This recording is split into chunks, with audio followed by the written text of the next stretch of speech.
You are listening to Part 10 of the podcast series, 21 Irrefutable Laws of Leadership.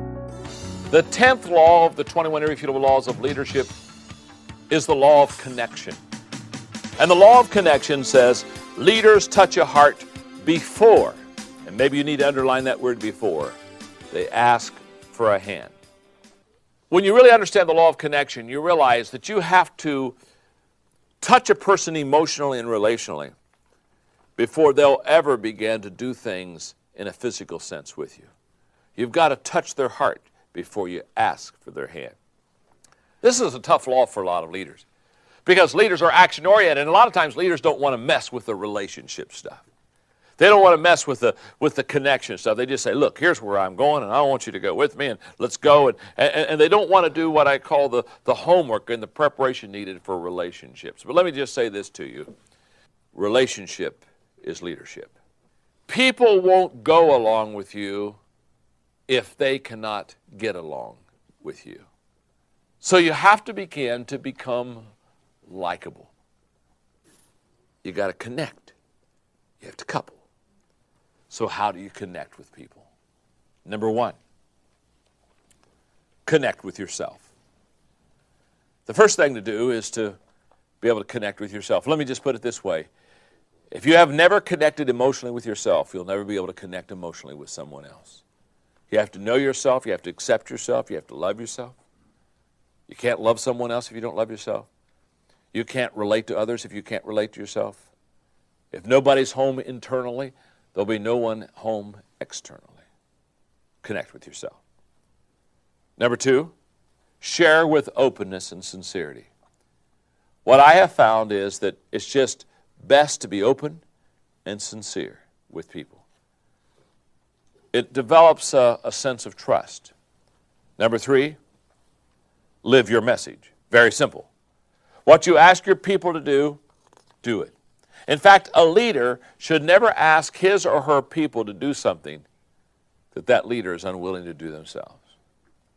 Remember, be a tour guide, not a travel agent. Don't send people, take people. Live your message. Flesh it out. They ought to be able not only to hear your words, they ought to be able to see your life. And let me tell you something. Hearing your words and seeing your life ought to be the same. And when what you say and what you do, when your behavior and your words match, it's just tremendous what you can do as far as leading and developing people. Number four, know your people. Very simple. You cannot lead people until you know them. You have to know what the keys to their life is. You have to understand what their strengths are, what their weaknesses are. You got to spend, and the only way that you can know your people is to spend time with your people. That's why leaders walk slowly through the crowd. But it's just a trick. It's a great concept. Still is. Walk slowly through the crowd. Spend time with your people. Understand them. Get to know who they are.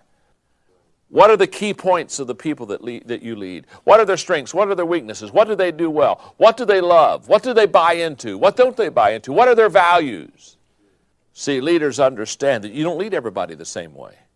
People have different strengths, different giftnesses, different desires, different goals.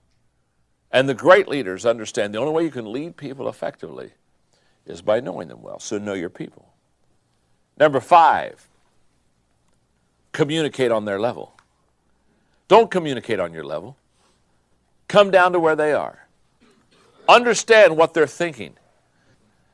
Be a communicator. Take something complicated and make it simple.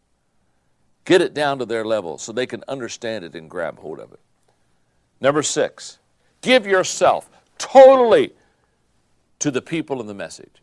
Whatever your vision is, whoever your people are, give yourself to both.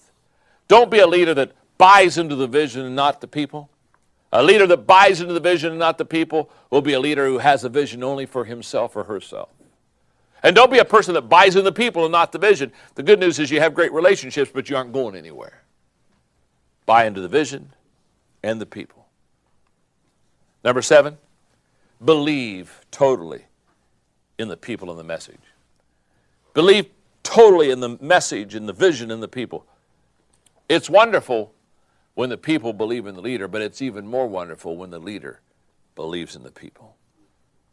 Be a leader that believes in your people. Number 8, share how the vision or the message has touched you. Always let them see how it has positively affected you before you ask them to let it positively affect them. And number 9, offer direction and hope. Come alongside of them and offer direction and hope. And remember this, leaders are dealers in hope. That's the law of connection.